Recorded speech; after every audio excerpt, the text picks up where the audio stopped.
Hello students, welcome to my YouTube channel blend galaxy classes. तो पिछली video में हमने प्रश्नावली 6.3 समाप्त किया था। तो आज हम उसके आगे की प्रश्नावली शुरू करने वाले हैं। तो प्रश्नावली 6.4 शुरू करने से पहले इससे संबंधित हम प्रमेय देख लेते हैं ताकि इस प्रश्नावली को आप आसानी से हल कर सकें। तो आइए पहले हम प्रमेय देखते हैं। तो यह प्रमेय समरूप त्रिभुज के क्षेत्रफल से संबंधित है। तो प्रमेय हम देखते हैं, दो समरूप त्रिभुजों का क्षेत्रफलों का अनुपात इनकी संगत भुजाओं के अनुपात के वर्ग के बराबर होता है। तो इस प्रमेय को पढ़ने से हमें यह पता चलता है कि हम दो त्रिभुज लेंगे। मान लीजिए कि हमने त्रिभुज ABC लिया और एक त्रिभुज PQR लिया जो आपस में क्या है, समरूप हैं। अब हमें यह दिखाना है कि इन समरूप त्रिभुज के क्षेत्रफल का अनुपात इनकी संगत भुजाओं के अनुपात के वर्ग के बराबर है। आप देख पा रहे हैं यहाँ पे दो समरूप त्रिभुज हैं और इनके क्षेत्रफल का अनुपात जो है इनकी संगत भुजाओं के अनुपात के वर्ग के बराबर आपको शो करना है, दिखाना है। तो यहाँ पर हम सिद्ध करना है, पता चल गया हमको क्या सिद्ध करना है।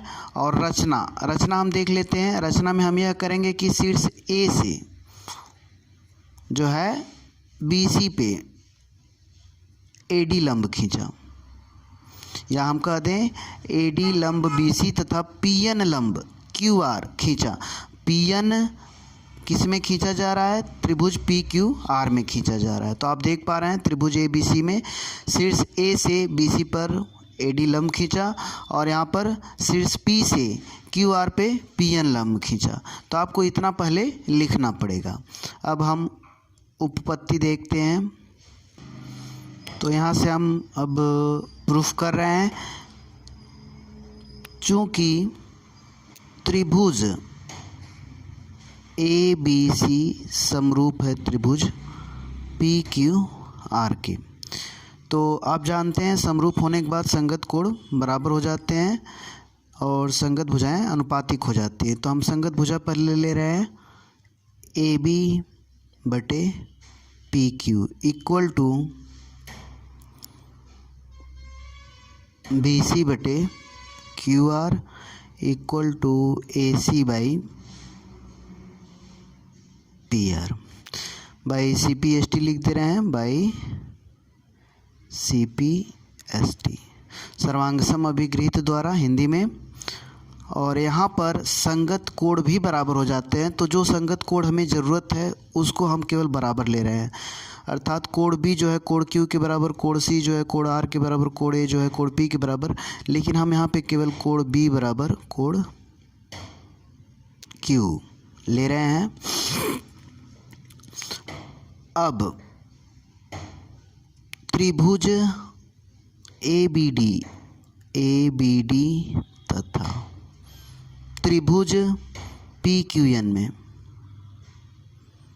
P और Q और N में, ठीक। यहाँ पे अच्छा होगा कि आप इसे समीकरण 1 दे दीजिए, ठीक। जगह नहीं थी तो यहाँ पर हम ऐसे करके समीकरण 1 दे रहे हैं, समझने में सुविधा होगी। तो त्रिभुज ABD तथा PQN में अब देखिए, अब कोण B इक्वल टू कोण Q यहाँ पे आप देख पा रहे हैं, और यह कोण जो है 90 डिग्री का है। तो कोण ADB इक्वल टू कोण PN और Q दोनों 90 डिग्री है तो बराबर होगा, ठीक। तो आप देख पा रहे हैं दो त्रिभुज में दो कोण, पहले त्रिभुज का दो कोण दूसरे त्रिभुज के दोनों कोण के बराबर है। यह आपका गिवन था या दिया गया है, ठीक, दिया है और यह जो है सिद्ध हुआ है, ठीक। यहाँ पर आपने यह किया है। अब देखिए, अगर दो त्रिभुज में पहले त्रिभुज का दो कोण दूसरे त्रिभुज के दो कोण के बराबर है तो हम कह सकते हैं कोण और कोण समरूपता द्वारा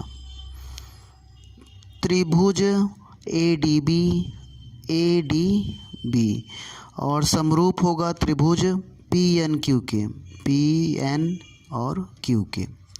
जब यह त्रिभुज इसके समरूप हो गया तो इसकी भी संगत भुजाएं समानुपातिक होंगी, तो हम कह सकते हैं कि AD/PN बराबर DB/NQ और बराबर AB/PQ। ठीक, इसे आप समीकरण 2 दे दीजिए। ये समीकरण 2 हो गया। और ये हुआ किससे है? सर्वांगसम समरूप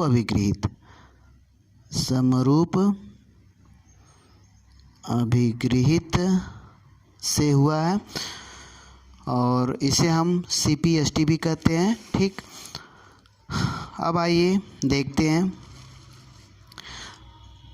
कि अब हम निकालें एरिया ऑफ त्रिभुज ABC बटे एरिया ऑफ त्रिभुज PQR हम निकाल लेते हैं।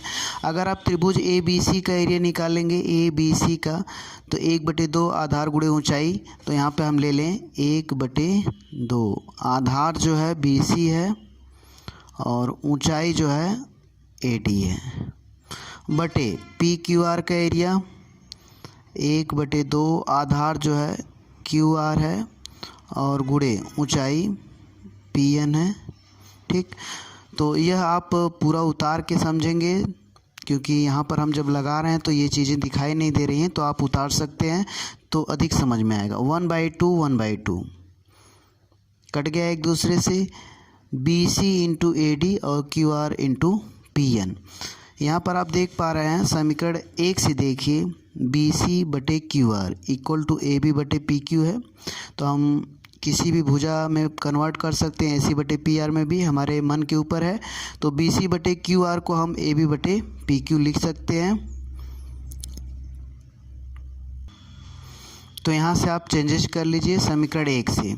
तो समीकरण 1 से आप देखेंगे कि BC/QR को आप लिख लीजिए AB/QR, और अभी ये AD/PN है ही, AD/PN हम इसको इसलिए 2 बार लिख रहे हैं, एक साथ भी लिख सकते थे लेकिन समझने में काफ़ी परेशानी होगी, इसलिए हम 2 बार में लिख रहे हैं समीकरण 1 से। ठीक, अब देखिए हम AD/PN को क्या लिख सकते हैं? AD/PN यहाँ पे आप देख पा रहे हैं, AD/PN भी AB/PQ के इक्वल है। ठीक, तो हम यहाँ पे एक बार फिर AD/PN को भी आप चेंज कर सकते हैं। ये AB/QR हुआ और इक्वल टू AD/ यहाँ पर देखिए AB/QR नहीं है, PQ है। यहाँ से हमने जो लिखा है AB/PQ है, तो इसे आप हल्का से इरेज कर लीजिए। तो यहाँ पे AB/PQ आप इसे लिखेंगे और यहाँ पे भी PQ, और AD/PN को आप क्या लिख सकते हैं? ये तो समीकरण 1 से हमने चेंज किया BC/QR को AB/PQ लिखा। अब AD/PN को भी आप चेंज कर सकते हैं। आप देख पा रहे हैं AD/PN जो है AB/PQ के बराबर है, तो AB/PQ हम इसे लिख सकते हैं। तो यहाँ पे आप AD/PN को AB/PQ लिख लीजिए। यहाँ पे लिख लीजिए समीकरण 2 से, और फिर अब हम देख रहे हैं कि इसके बराबर ये आ गया। ठीक, तो हम लिख सकते हैं एरिया ऑफ त्रिभुज ABC, एरिया ऑफ त्रिभुज PQR बराबर होगा AB का AB में गुणा AB² और PQ का PQ में PQ²। इसे आप लिख कैसे सकते हैं कि AB/PQ का होल स्क्वायर। अब क्योंकि AB/PQ का अनुपात आप यहाँ पे देख पा रहे हैं, इन अनुपात के बराबर है तो ए बी बटे पी क्यू को आप बी सी बटे क्यू आर भी लिख सकते हैं या ए सी बटे पी आर भी लिख सकते हैं। तो यहाँ पर आप सीधे ए बी बटे पी क्यू को बी सी बटे क्यू आर का वर्ग और बराबर ए सी बटे पी आर का होल वर्ग कह सकते हैं। ठीक, तो इस प्रकार आपकी यह प्रमेय समाप्त हुई। तो इस प्रमेय पर ही यह एक्सरसाइज पूरी तरह आधारित है। तो जितना अच्छे से आप इस प्रमेय को समझ लेंगे उतनी आसानी के साथ इस प्रश्नावली को हल कर लेंगे। तो यदि वीडियो पसंद आए तो लाइक, शेयर और सब्सक्राइब करें ताकि आने वाली वीडियो आपको आसानी से प्राप्त हो सके। Thank you for watching my videos.